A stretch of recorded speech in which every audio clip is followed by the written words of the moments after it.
this is Chrissy from the Tiny Bookcase. Welcome back to my channel. Today I want to share with you what I've been reading so far for Middle Grade March, as well as a book that I just finished this month. And I also have a couple of books that I thrifted, as well as a book that I purchased new. So let's get started. The Vanishing Half by Britt Bennett. So this is a book that I heard a lot about, and I found it very interesting, and I thought I'd like to read it. It's about two sisters who are African American. They live in a small town of Marler, Louisiana, and one day they just decide to leave. They decide to move on and start a new life, and they end up in New Orleans. And after some time, one of the sisters, Stella, decides to move on from her sister Desiree. She takes up a new job where she pretends to be white, and one day she just doesn't come home, and Desiree doesn't know what happened to her, but now her sister is missing, and she's feeling pretty homesick, and she tries to find her, but she doesn't have any luck. So eventually she moves on with her life, and she gets married, she has a career, and eventually she has a daughter. But she's in an abusive relationship, so she eventually returns home with her daughter. Although that poses some issues because her daughter is a darker shade, and the people of her hometown aren't particularly kind about her complexion, and so that stirs up a lot of issues for Desiree's daughter, Jude. So what I like about this book is that it's told from very different perspectives. So you do get to hear Desiree's story, you hear Stella's story, even Jude's story, and I found it very interesting. The subject matter is quite difficult if you, it's just very hard to hear the troubles that Jude deals with when she is not treated very well by the people in her mom's hometown. And so that's particularly hard, especially when you're a mom and like I am, and you hear what she has to go through. I have a daughter who is I was imagining her in that situation, and it was just very heartbreaking. But I do recommend the story. I found it very intriguing, and so I would recommend it. I think I gave it a 4 stars on Goodreads. I probably would have given it 4.5, but I didn't know how to do that. I'm new to Goodreads, so I gave it a 4, but I really enjoyed reading this book. It was one of the best books I've written so far this year, so I would totally recommend it. Just know that there are some triggering issues that come up with racism, and that can be quite difficult. There are also some topic of gender, I'm not sure the term, transformation, but it was a very interesting book, and I would definitely recommend it. When Life Gives You Mangoes by Corinne Gettin. I hope I'm pronouncing that right. So this book is about a girl named Clara. She's 12 years old, and she lives on an island, and she's having trouble with her memory. There's events that occurred last summer that she's having trouble remembering, and her behavior has given some of the people on the island, and as well as her parents, some pause. They're concerned about her. She doesn't seem to be remembering what occurred, and so her memory is foggy, and she's not really engaging in her activities that she used to enjoy.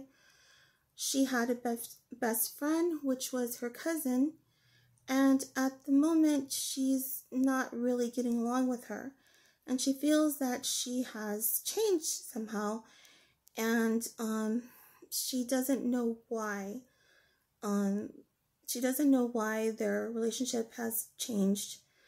And so she comes to befriend a new girl who is new to the island, and they become friends. So towards her cousin, she starts to seem a bit combative, and she starts to act out, and that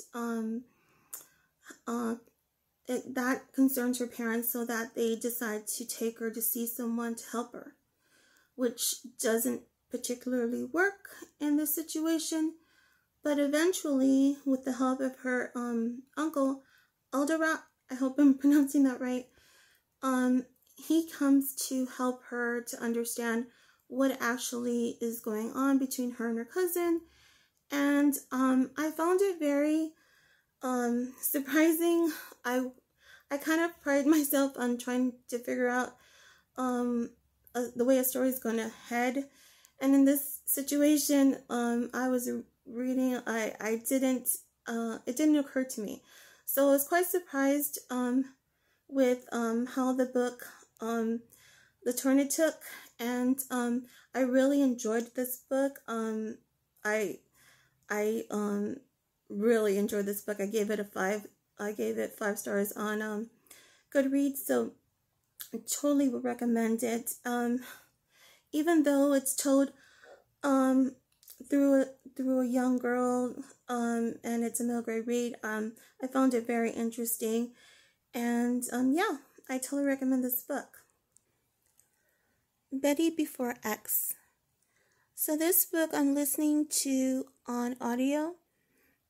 This book was written by Eliasa Shabazz and Renee Watson. This book is about Betty Shabazz, the wife of Malcolm X. So this book was the winner of the Parents' Choice Silver Award. And this is inspired by the real life of Betty. It's expanded upon and fictionalized with collaboration of novelists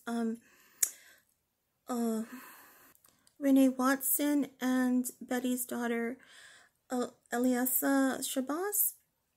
I'm actually on chapter 4 at the moment. So far, Betty, she was not raised with her mother, but she goes to live with her at this point in the story, and she's seems to be having a little difficulty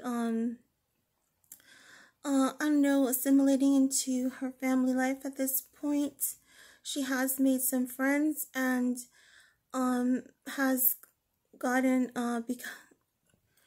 and developed relationships with certain influential women in her church, but she's struggling with her feelings of rejection from by her mother.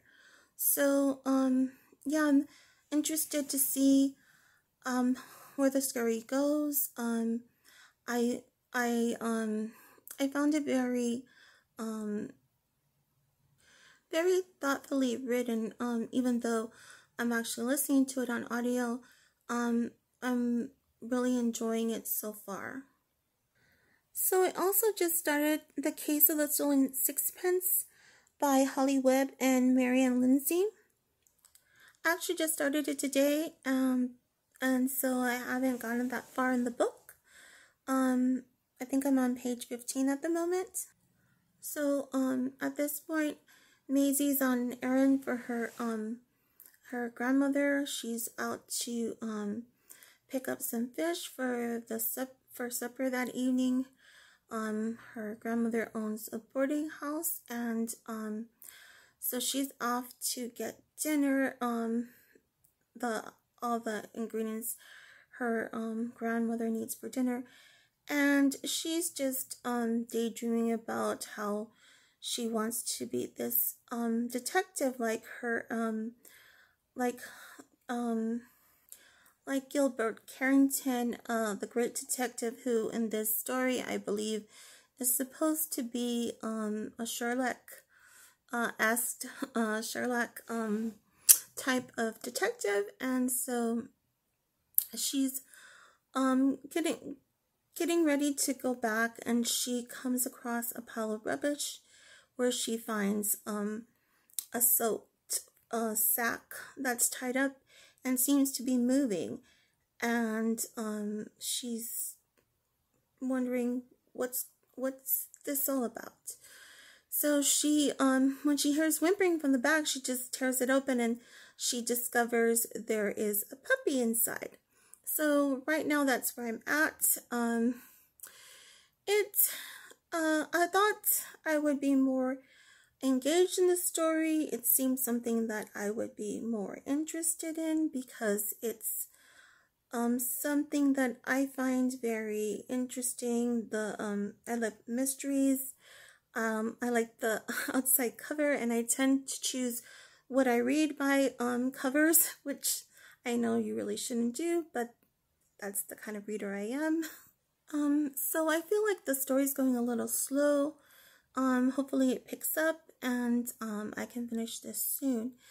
Because there's several other books I haven't started yet.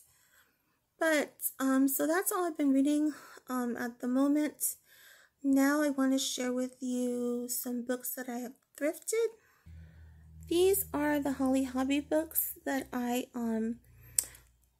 acquired through searches online, and I was able to purchase through secondhand bookstores via Amazon and Barnes and Nobles. So when I was younger, my mom had me in a book subscription, and I used to receive these books when I was younger. And unfortunately, I have no idea what happened to my copy of these books. But I was able to find a few of them online, and I just wanted to purchase them. I don't know if I'm trying to relive my childhood, but it just makes my heart happy to look at these books and just remember how much I enjoyed them and still enjoy them to this day. They are just such darling books. I got these books through several dealers, so it took me a while, and I have not purchased all of them. There was actually a few more books in this collection. And this book I received from Sam's Books. This is one of my favorite images in this book. I just adore Holly Hobbie's books. I don't know, it's just something about her illustrations. They're so pretty. So I was just very happy that I was able to find these. This particular book is a treasury, and it seems to be all those shorter, the little books that I just showed you. Seems to me that they put them on this collection. So at the moment, I'm not really searching for any more of the other smaller books, because pretty much they're in this collection, and there's really no need to keep looking. And actually I haven't had any more luck finding any of the smaller ones anymore, and I didn't even know that they made this collection and just added all the books in this one collection. This is another collection that I found, Hobbie Special Days. This is also a book that I didn't know existed because I only had received the smaller ones in the book subscription that I had when I was younger. So this one actually has like the special days of throughout the year, and it has also the seasons, and it's very pretty, and it starts in winter, and then it just goes on to the different days, and I guess it just follows the calendar. So those are all my Thrifted Hobbie books. So now I want to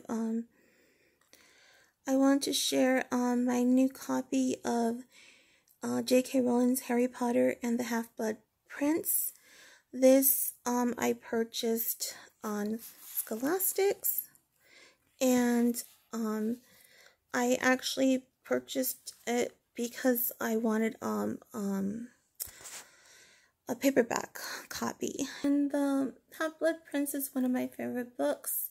I'm actually planning to reread this series this year. I want to start with the first book and move on through the series, as well as the play that J.K. Rowling wrote. I have a copy of that as well. So yeah, I plan to finish off rereading with the Harry Potter and the Cursed Child. Harry Potter and the Cursed Child. So I'm not exactly sure when I'm gonna start, because at the moment I'm trying to get through my TBR for middle grade March, although I guess I could include the first Harry Potter book as well in there. We'll just have to see, because I'm kind of struggling to read as quickly as I'd like to. It's taking me a little longer to get through the books, even though some of them are quite short, it seems. It's just difficult putting aside the time. For some reason, I just get distracted by other things going on, and I don't hunker down and read as much as I should, so I can go a little faster. But I appreciate you following along today on my video. I hope you enjoyed the video, and will decide to subscribe if you are new to my channel. I'd be very appreciative if you would consider subscribing. But I thank you again for joining me on this video, and until next time, I hope you have a good day. Take care and stay safe, and God bless. Bye. See you next time.